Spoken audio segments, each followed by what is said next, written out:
gumawa na siya ng draft order, hoping na baka magbago ng alam mo, hindi namin inaalakan, natural lang yan. Yung mga abogado, gagawa. Dapat may pasalamatan siya ng mga tao. Ng kliyente, hindi ng tao. Masinop. Hindi, padre. Masinop na abogado. Sandali.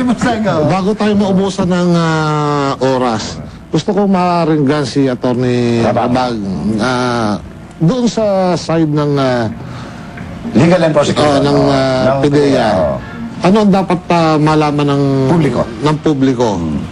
Sir, as for the PDEA, ginagawa po ng mga agents namin lahat ng maaari nilang gawin to help keep the drug problem under control.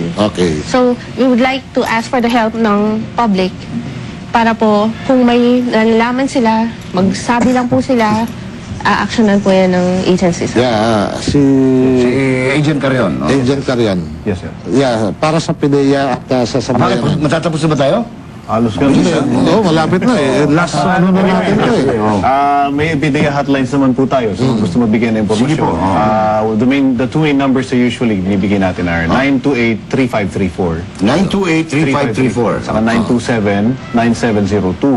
Ito po, diretso sa National Operations Center natin to. Kasi that's, kumbaga, yung bagsakan ng communication at saka ng information. Then, you can just dial 100 pag sumagot yung automatic operator natin. If you dial 100, may sasagot sa inyo. Pero this time, hindi na mangyayari yung mga lapses. Lapses ba? Sabi nga po ni General Santiago, this should be an eye-opener for all of us. Sabi niya, pare-pareho tayong may bukol dito. Ayusin na lang natin. Okay. Hindi na yung magtuturuan pa eh. Mahirap po yun eh. Tama yun. Let us just learn from the lesson. Ilang lawyers ang nasa PDEA? Sir, for the Legal and Prosecution Service, sir, we have 8 lawyers, sir. Kaya naman pala. All over the Philippines. No, sir. Iba pa po, sir. Yung mga nasa regional office na legal officers. May mga legal officers din po sa region. And then with the recent development after yung National Security Council meeting nung Tuesday where Her Excellency has declared herself the drug czar. That explains. Merong Office of the Solicitor General na lawyers, di ba, OSG lawyers na nandun sa atin who will be helping out our legal team. If there is paucity of lawyers, may problema ka talaga kasi yung mga agents hindi na tuturuan ng mga abogado sa batas. Kailangan talaga, dapat talaga sinusuportahan kasi ng gobyerno. Bigyan mo ng budget. Hindi naman makagalaw yan, walang pera. Congressman, kailangan ng budget. Ang nakita rin ho ba ninyo yun? Kasi malaking problema, di ho ba? Sabi lang, 4 million drug users, about 400 billion yata yung 4 billion ba o 400 billion? Sir, yung industry? Yes, sir. Yes, sir. And then yung population ng drug users, 6.7 million na itala noong 2004 to 2005. 0.7. Yun, sir. So, incorporated na doon sa iniisip niyong legislative measure, increasing or providing enough budget to combat the problem. Yes. Pero kinakailangan din natin ang magagaling na prosecutor. Sapagkat nakikita naman natin kung ganong kalaki ang halaga na involved when it comes to drugs. Kasi kung and therefore, makakako sila ng magagaling na abogado. Yung mga abogado, they will just rely on the constitutional provision. Right of the accused. Kaya kung hindi masyadong magaling ang ating mga prosecutor, talagang matatalo ng mga magagaling na abogado. Sir, on grounds of technicality. Kayo po, dalawang abogado. Total, sumisingin sila, may oras pa eh. Ito lang tanong ko, sir. Bakit katulad ng sa La Union, ano? Example lang. 7 na huli o 8 na huli, tapos biglang lahat ng absuelto, isa lang ang natira, yung pinaka... Kumbaga sa chess, yung lampon. Yung mga knight, yung mga rook, yung mga queen, yung mga king, yung nawawala. Paano nangyayari sa kaso yan? Siguro, nabutasan sila. Technicality. Kasi alam mo, merong doktrina kasi sa batas yung pag hinuli mo illegal ang pag-arrest mo, lahat ng ebidensya na nakuha mo, illegal lahat yan. Inadmissible and evidence. Alright. Sandali lang ako, basahin lang natin. Hindi lamang po Manila nagaganap ang suhulan sa mga fiscal.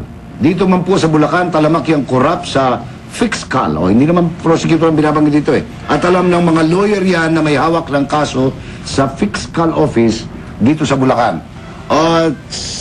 Mula sa isang texter, keep up the good work, more power. Salamat. Kudos to the... Ayan. Kudos to PDEA. mag-resign na lahat ang prosecutor, lalo na si Gonzales. Alam mo na, Jay, Gusto ng PDEA solusyonin ang problema ng lagay, kaya maglagay ng sariling prosecutor. Yan, binanggit ka in na. fairness naman, Jay, dun sa yung text ng Bulacan prosecutor, sumaharap ako doon ng drug cases eh. Maraming kaso ng drugs doon. Ibig sabihin, yung mga fiscal doon, file ng file. So, paano mo sabihin na pinifix nila? Pinapahil nga nila eh. Alright. Meron pa. Ramil Laguna, sir, ask ko lang po kasi isa po akong regular sa agency, kaya lang po nung matapos ang kontrata namin, sige tuloy mo, sa company hindi kami binigyan ng may ibang kaso yan, labor yata yan eh. Sige. Darating tayo pagdating ng araw dyan, magiging tayo taga-labor. Kasi si Dr. Lourdes Pascual ang Quezon City, they should stop talking with nothing. Dapat kasi nakatago yung name ng accused and complaint, hindi dapat malaman yung naglalaban kasi computerized naman tayo. They should be based on case number only. Kasi hindi na wawala po sa Pinoy ang favoritism. Okay. Ang PDEA, maraming member na lawyer sa sindikato. Dapat balik sa PNP ang Operations ng narcotics. ng narcotics. Pero may mga sarili kayong agent, pinakukulong nyo. Yun na nga, sir. We beg to differ. With all due respect to the texter, hindi po natin kinukonsintihan. Ako mismo, masasabi ka, of course, I will withhold their names since they're my batchmates. Pero masakit po yun. I watch them right there and then. Sinusurrender ang mga tsapa nila. Masakit po yun sa akin. At wala akong magawa dahil kahit classmate ko sila, nagkasala sila. Okay. Kaya hindi po yan. Hindi palusutin ni General Santiago. Alright, very good. So, sige. Hindi, kasi si attorney meron sinasabi na yung kanina yung kay Verano, paano mong sinasabi na in fairness tama yung ginawa niya? Kasi sa akin, there's nothing unethical, irregular, and illegal Doon sa ginawa ni Attorney Verano. Bakit kanyo? Unang-una, yung papel na yon, wala namang pirma. Hindi naman siya nag-force ng signature. Ang nakalagay lang naman doon, tandaan mo, Jay, may resolution. Tanong Teka mo na, may resolution na panalo sila. Correct. So, umasa sila na i-release. So, ano namang masama doon gagawa siya ng draft order at nag-anticipate na baka naman sakaling pirmahan. Nagbabaka sakali lang. Pero dito, get it straight eh. Usapang tapatan. Ikaw ba naman magdadrop ka kung hindi ka nakaka 1% man lang? Hindi, padre. Kaming mga abogado, palagi kang, kumbaga, mag-a-anticipate ka. Na mananalo ka sa kaso? Na, baka manalo ko, baka mag-change ng mind. Alam mo, ang mga judges naman nag-iisip eh. Hindi naman basta banat lang Pagka ba sinabihan kita, kunyari judge ako, sinabihan kita, pag-aaralan natin yan, may porsyento ka malaki ron. Hindi, pag sinabi niya pag-aaral, mag-aaral nga yan. Oo. Hindi mo talaga. Si Congressman Barsaga, sa kakulangan ng nitong mga ginagalaw ng PDEA, paano natin matutulungan pa in terms of especially itong pondo nila? Pwede pa bang maayos yan? Well, unang-una, alam naman natin sa lahat ng ahensya ng gobyerno, kahit sa Kongreso, kulang daw ang pondo.